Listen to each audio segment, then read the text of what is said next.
Welcome to the Morning Update. I'm Ash Gardner.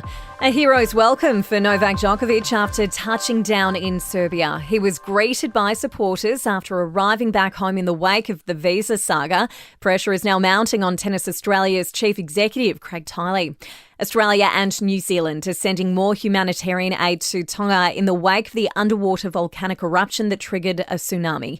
An underground fibre optic cable was damaged in the blast, cutting off communication with the Pacific nation. The first death has been confirmed. The body of British aid worker Angela Glover has been recovered after she was swept away while trying to save her dogs. While the ash cloud from the eruption is causing headaches for airlines, Virgin and Jetstar cancelled flights to Fiji yesterday, while Fiji Airways suspended all flights due to hazardous operating conditions. 1 million rapid antigen tests have arrived in Sydney to be distributed to essential services. Another 15 million testing kits are on the way this week. Pharmaceutical company Moderna has revealed a 2-in-1 vaccine that protects against influenza and COVID-19 is in the works. Convicted terrorists are expected to be monitored by a new national register similar to the current system for sex offenders. The register will ensure they do not become involved in plotting terror attacks or violence. 54 of the 95 convicted terrorists in Australia remain behind bars. To sport, it's another big day for the Aussie contingent on day 2 of the Australian Open. 12 Aussies are in action, including Alex de Minaur and Nick Kyrgios.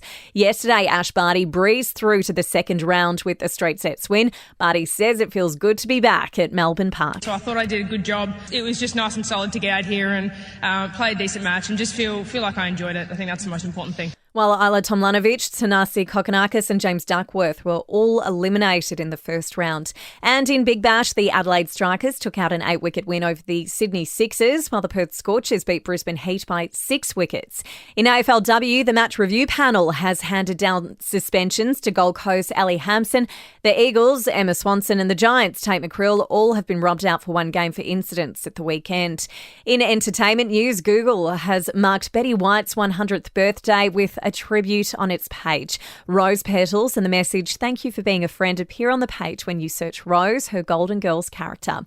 Britney Spears' sister Jamie Lynn won't be doing a nationwide tour to promote her new book because she's not in it for the money. It's understood a portion of the proceeds from Things I Should Have Said will go to a number of charities.